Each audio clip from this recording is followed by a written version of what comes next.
Hi, today we will solve one previous year GATE question. So just see this question. It's of GATE 2006 or I guess it's 2007. But whatever, this question is very important. Okay, just we read it. Three processes arrived at a time 0. It means what? All the three processes arrived simultaneously. Okay.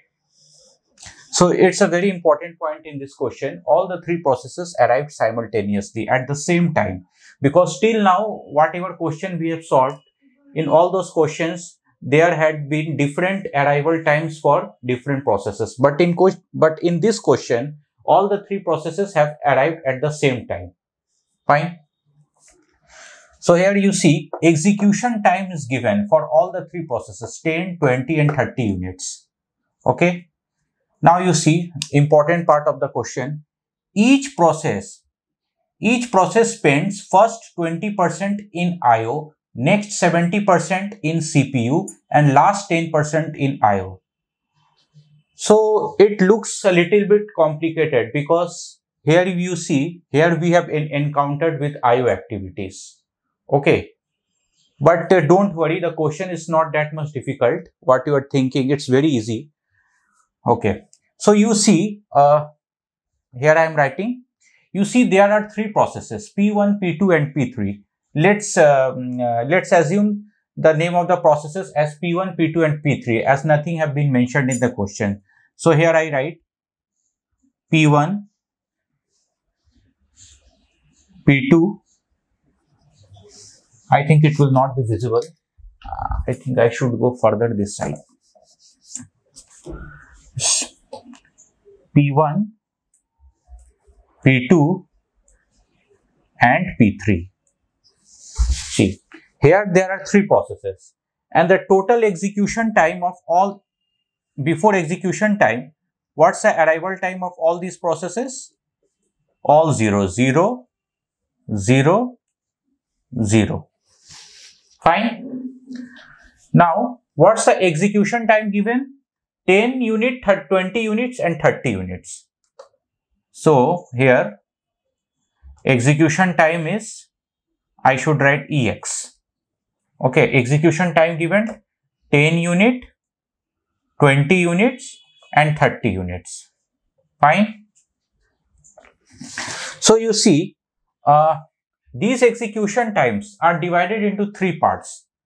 First 20% in IO, next 70% in CPU and last 10% in IO.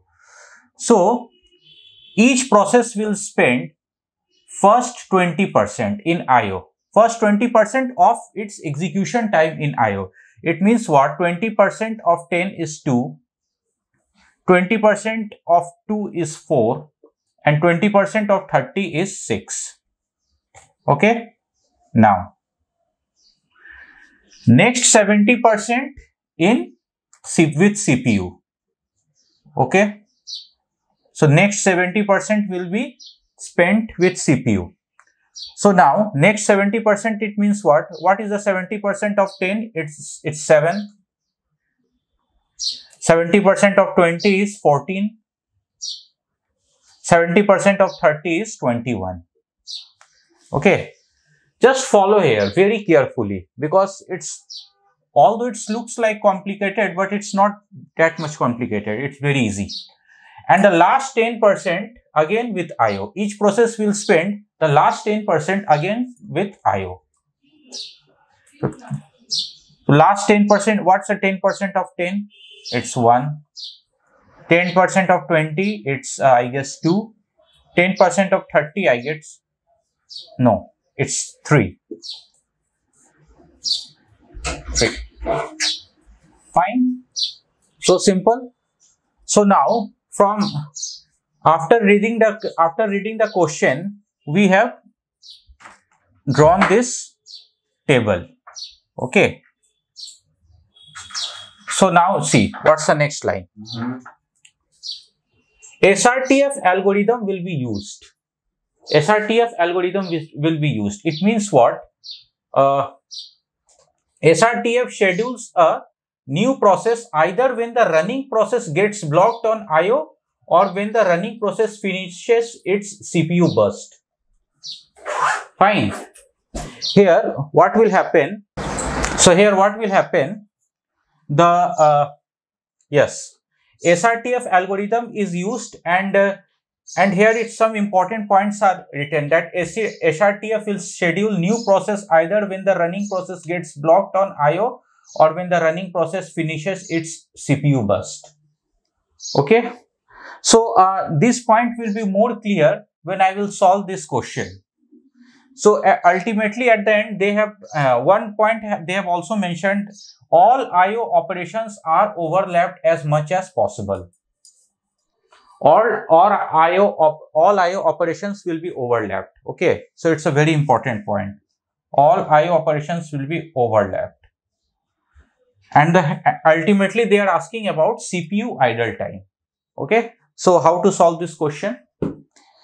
So let's draw the Gantt chart. I think I should take different marker. It's not working properly. Okay. So here I am going to draw the Gantt chart. Okay. So just watch it. So you see at arrival time 0, process P1, P2, P3 all have arrived. But all these processes will be busy with the IO during the first 20% of its execution time. So from 0 to 2, P1 will be busy with the IO. From 0 to 2, here P1 will be busy. Okay. And you see about P2, since P2 has also arrived, so P2 will also be busy with the IO. So here we will start from 0 seconds. From 0 seconds to 4 seconds, P2 will be busy with the IO. Don't write as from 2 to 6 seconds. Because in the question, it is already mentioned in the last line that all IO operations are overlapped. So here we can overlap the IO operations. So it means what? From 0 to 4 seconds, P2 will be busy with the IO. Okay. Here P2 will be busy. Okay.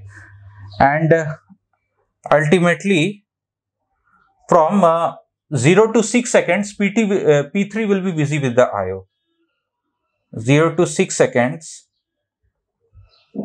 here P3 will be busy with the IO. Okay. So now you see here from 0 to 2 seconds, the process P1 were busy with the IO, and after 2 seconds, process P1 has completed its IO. Fine.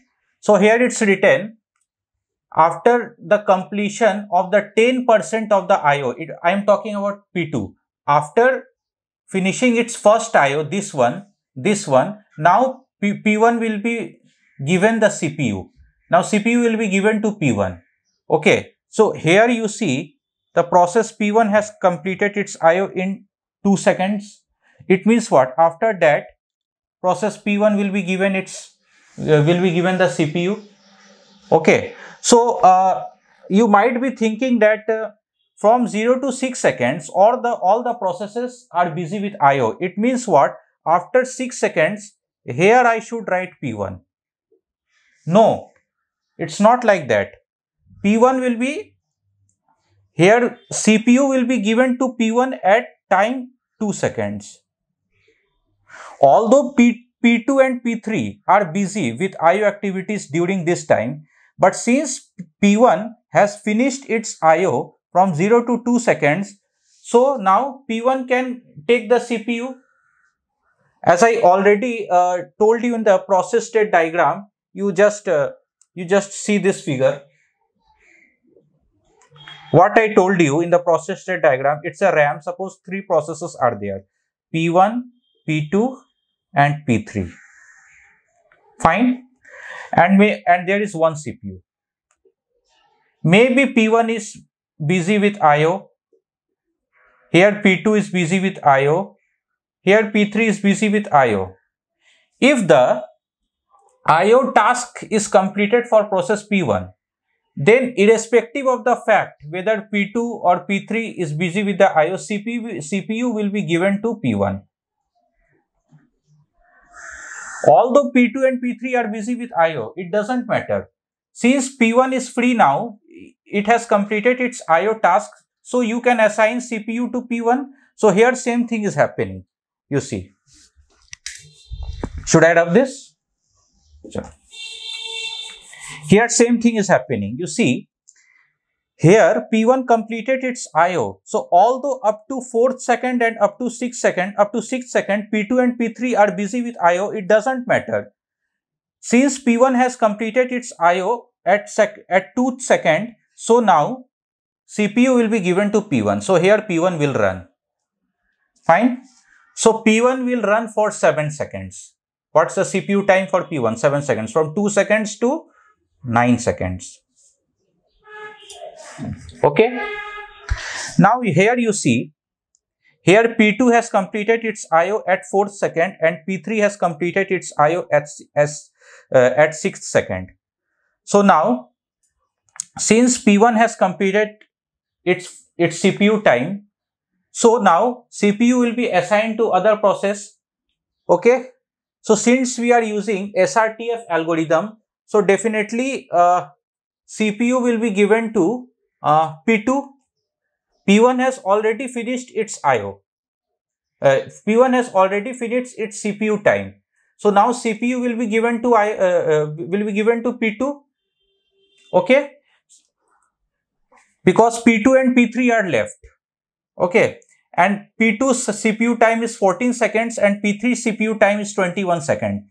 So CPU will be given to P2. So here I will write P2. Okay, and P2 will run till 14 seconds. So 9 plus 14 is 23. And here you see one thing. Moreover, it was written in the question. You see, SRTF is used and schedules a new process either when the running process gets blocked on IO,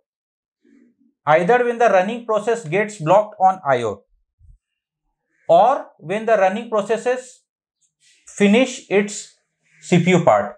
So let's analyze this first point, that SRTF is used and schedules a new process either when the running process gets blocked on IO. You see here, after 9 seconds, okay, P1 was busy with CPU from 2 seconds to 9 seconds.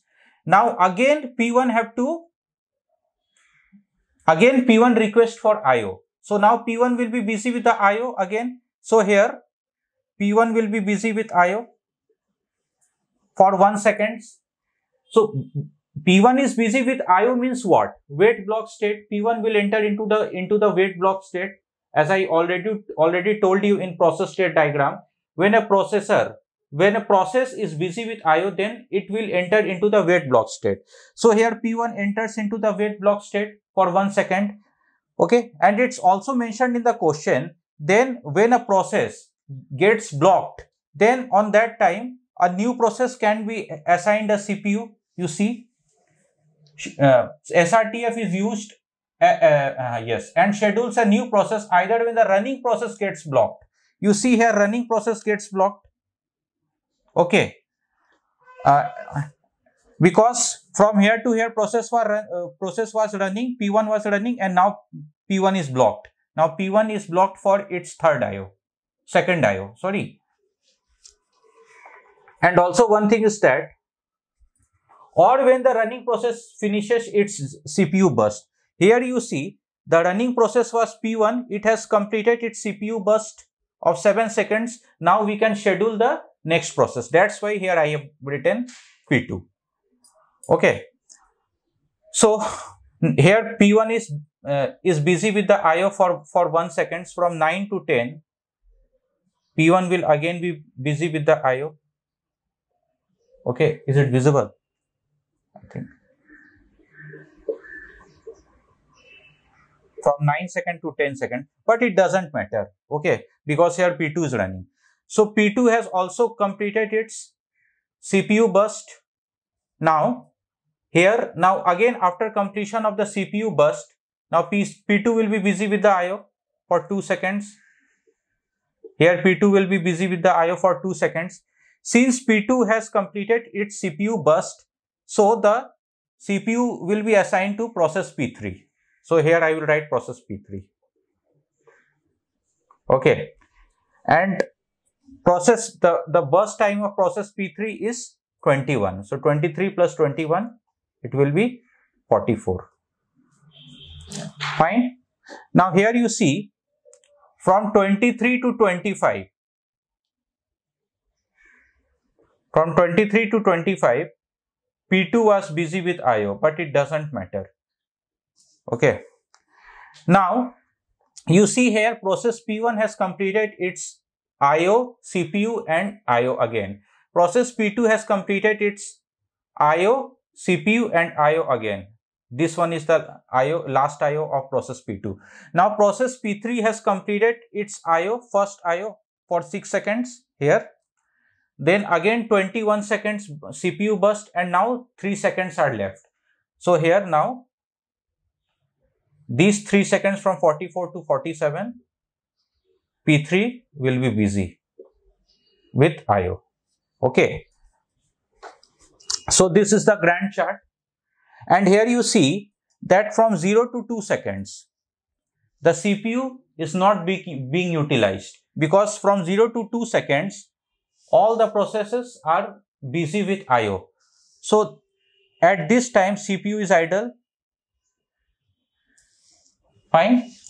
And here at the ending, you see from 44 to 47 seconds, only P3 is busy with IO. So it means what? At this time, CPU is not getting utilized, CPU remains idle. So this shaded portion